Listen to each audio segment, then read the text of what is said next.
All right, Matthew Oliver here from House of Oliver, and I am sitting with the one and only Kevin Kiley. Thank you so much for joining us today. My pleasure. Thanks for having me. Privileged to be able to have you on here. You know you're kind of a celebrity. That's a pretty low bar if I'm a celebrity. I'm serious. It's legit because you're doing the things I think I've always wanted to do. I'm living vicariously through you. Okay. You didn't know this. I didn't tell you it when I just met you. By the way, I'm going to say it so that everybody online knows. This really is Kevin Kiley. He looks so young, so dashing, so handsome. I was taken aback. I should bring you with me everywhere I go. Man, well, this is what I do. You know, I mean, I want to build people up. When I had Tom McClintock on, he was older than I was expecting, and you're younger than I was expecting. Am I allowed to say that? You are precisely the age I was expecting. So Look at, but see, I'm ambiguous. I just stay the same age forever. Right. I've been this age for the last 20 years. But no, you're doing. It is no secret. I am not a fan of the governor, and this isn't actually. Hey, that's political. my constituent you're talking about. The governor? Oh yeah. Well, I don't think you Lives have over his in Fair votes. Oaks. I don't think I have his vote either. Wait, he doesn't live in Fair Oaks anymore. Remember, he moved. Well, there are rumors he's going to El Dorado Hills. I don't think that's happened yet, though. Oh, okay. He's been spotted. Right. But I'm sure he probably is not endorsing you or supporting you at the moment. He is endorsing my opponent, as a matter of fact. I can imagine. But, I'm not a fan of his. And for non-political reasons. I just think he's a bad human. I don't think that that's Democrat, Republican. I have friends on both sides of the aisle. I have friends who are liberals, friends who are conservative, friends who have done all sorts and they believe all sorts. But we united agree the governor is a bad human. And partly because of his overreach of power, his desperate attempt for control, manipulation, influence, and just downright, he shuttered Disneyland. The happiest place on earth. You got to be a really angry, non-happy man to kill the small world. So you're taking him to task. You took him to court, personally. Like one-on-one, mano a mano, David versus Goliath. I don't know which one is who in this thing, but how do you feel about it? Tell me what actually you took him to court for. Sure. Well, we took him to court for exactly what you're saying, for abusing his power, that he has used this state of emergency to... An illegal state of emergency, in my opinion, but I digress. To turn California into an autocracy where he has all powers of government for himself. And that's not what I'm saying. That's literally what he's saying. In our case, he has said several times that the, quote, Emergency Services Act centralizes the state's powers in the hands of the governor, which, according to the likes of James Madison, father of the U.S. Constitution, who wrote that centralizing all powers, legislative, judicial, and executive, in the same hands is the very definition of tyranny. So we took the Governor Newsom to court for overstepping his powers and for taking specifically the powers of the legislature for himself. He's issued 57 executive orders now. He's changed over 400 California laws unilaterally, and these don't just span the public health code, they span the education code and the elections code and the business and professions code and the corporations code and the harbors and navigation code, touching every facet of California life, and he's making all of these new laws by decree, by fiat, with the stroke of a pen, and suddenly a new law is made. And that's not the way our system of government is supposed to work. Well, see, and I know the issues that you're coming up against because you tried to use the Constitution. Like, how dare you? Don't you realize the Constitution has no power, no authority, and they just get to do what they want to do now? Well, that's right. I mean, in fact, yesterday at the governor's press conference, is one of his sort of ubiquitous press conferences, right? The LA Times actually asked him specifically about our lawsuit, and the governor said, we did what we thought was appropriate. That seems to be the only sort of, thing that's holding him back or that is guiding his exercise of power is his own view of what should be done. And that's not the way that a society with the rule of law is supposed to work. You're supposed to have written words in the Constitution, in statute, that bind those who are in positions of power, and that's what gives us as citizens freedom from the arbitrary dominion and control of another person, which is what you need in a Republican form of government in order to have self-government, in order to be a free society. So I'm taking in it all right now because it is a requirement, and I've learned this from Tom the other day. If you're going to run for office, you got to be brilliant. And these guys have so much knowledge, so much information. You're coming at it so fast, but I love it because we're not asking something from him that we wouldn't ask from anybody in elected office as an elected official. That's right. We are asking from him what we expect and what we've actually, established as a nation. So you've taken him to court. You guys did. He didn't show up, I take it. He's very busy. He's got to get that hair done on a regular. But he wasn't there. He wasn't there. His lawyers were there. He had an attorney there. Yeah. But at this moment, while we're recording, we don't have an answer. We're hoping to get an answer. When do you think they're going to let us know? We'll know this week, I'm sure. I mean, we thought the trial was last Wednesday, and we thought it would come pretty quickly. And I think that we're going to hear any day or even any minute now. I love it. Now, you hopeful? What do you think? Come on, give me some. I need some hope right now. I am a restaurateur. This guy hates us. Yeah. He's done everything he can to dismantle and destroy small business. He's done a very good job. I mean, if his goal was to destroy the economy, he's done great. I mean, just really a yeoman's job. But I need some hope. Is there any chance we can strip him of this illegal use of power? Well, I think there is. And, to your point about how he's destroyed our economy, if you look at the numbers, California is 48th in the country right now, or we have the third worst unemployment rate in the country, one of only 5 states in the union with double-digit unemployment. And you think, well, at least we're doing great, as far as COVID's concerned. No, we're not doing very well there either. We have the 5th most excess deaths west of the Mississippi. We also have, of course, the incompetent EDD, Unemployment Office. And by basically any metric, California is performing among the worst of any state, and it's among the worst places to live in the United States during this whole COVID era. But to your point, is there any hope? Yeah, I think that the law is absolutely on our side. I think that the way that the governor has handled this, the way that he has used this COVID-19 state of emergency to declare himself to be an autocrat and to have exercised all powers of government and then some, and to completely remake life in California is something that the rule of law does not allow. So I'm hopeful that we'll get a positive decision.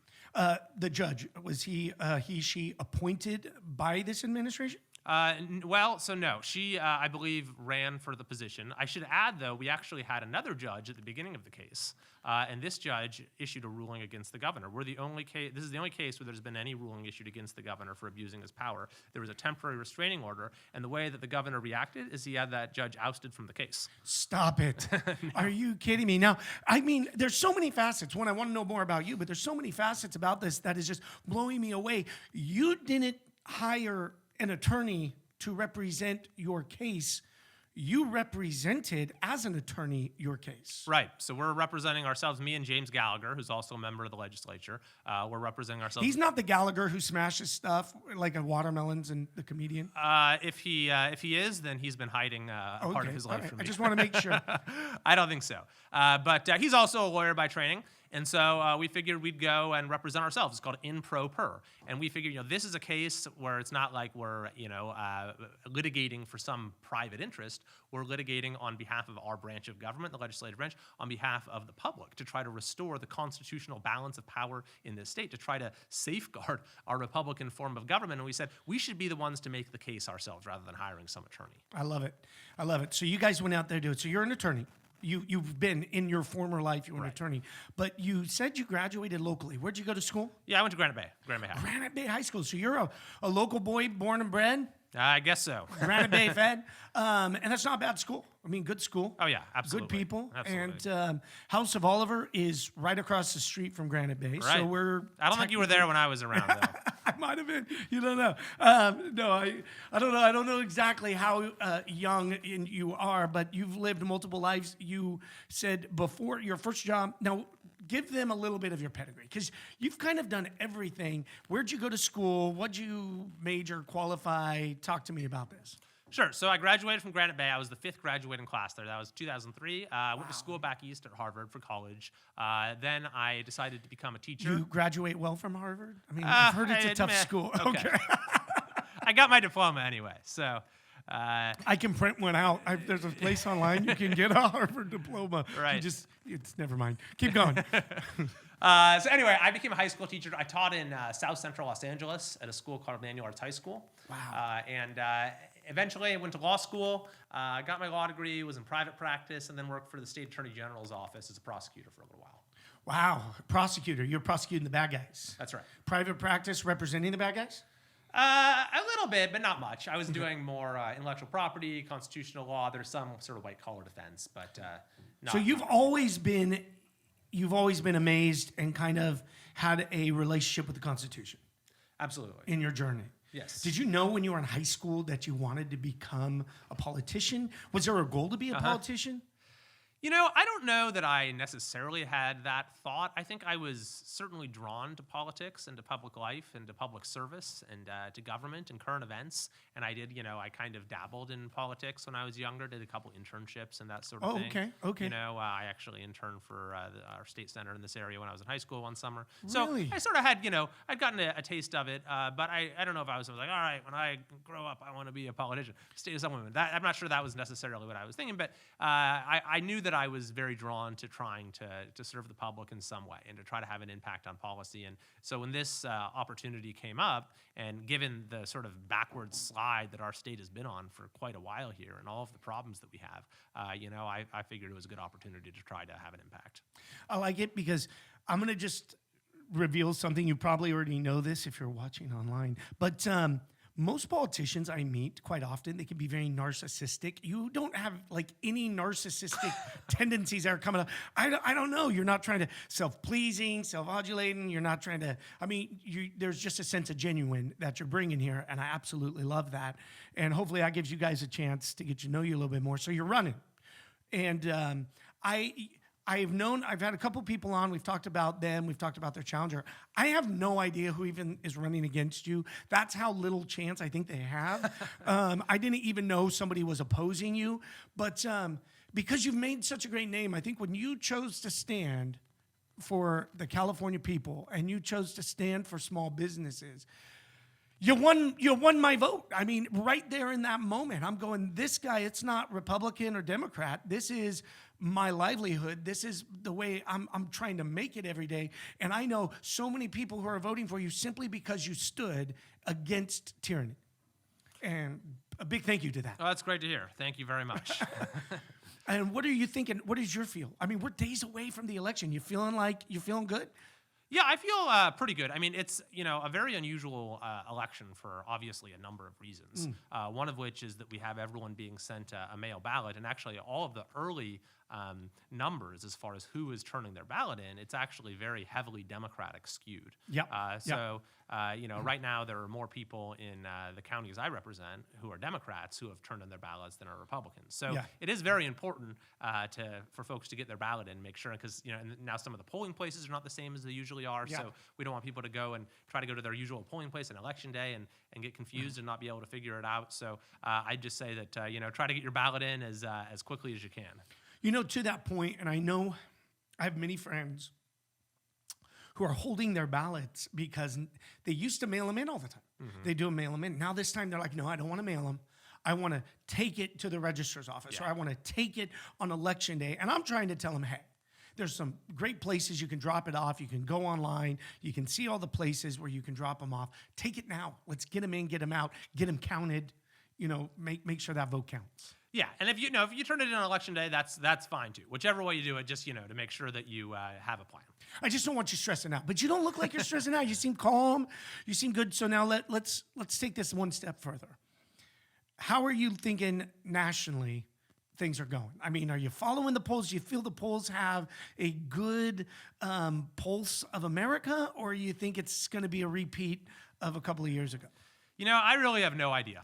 I kind of look at national politics as a casual observer and focus most of my attention on fixing all of the problems with our state and trying to represent our community. Oh, that's going to be big. And I think that anyone who makes any sort of guess with confidence about what's going to happen probably is overconfident, because we saw last time that things turned out very differently than all the experts expected, and there's no reason to think that there won't be surprises this year necessarily. So as a conservative voice in California, you're very limited on what you can accomplish. And what do you see if you're elected, when you're elected? What do you see the next couple years looking like for California? What can we actually effectively make in changes that will continue to help our state? Yeah, that's a great question because, things have gotten so out of whack in California, even before this whole year and all the nightmares that this has brought. But I mean, just, when you look at the numbers by party, I'm part of the super duper minority, whatever you want to call it, in the assembly. Super duper teeny minority. Yeah, very small, 18 of us out of 80. Wow. And, the state has just... Do they even talk to you? Do the other guys, part of me, even acknowledge that you guys exist? Or, I mean, at this point, they don't need any permissions from you guys. Yeah, they do. But, I mean, the thing is that they're really not the ones calling the shots either. Our capital is just dominated by special interest groups who basically give, commands to those who are in positions of leadership. And that's kind of what usually carries the day. It's why you get all of these terrible laws that are passed. Yeah. So how do we change that?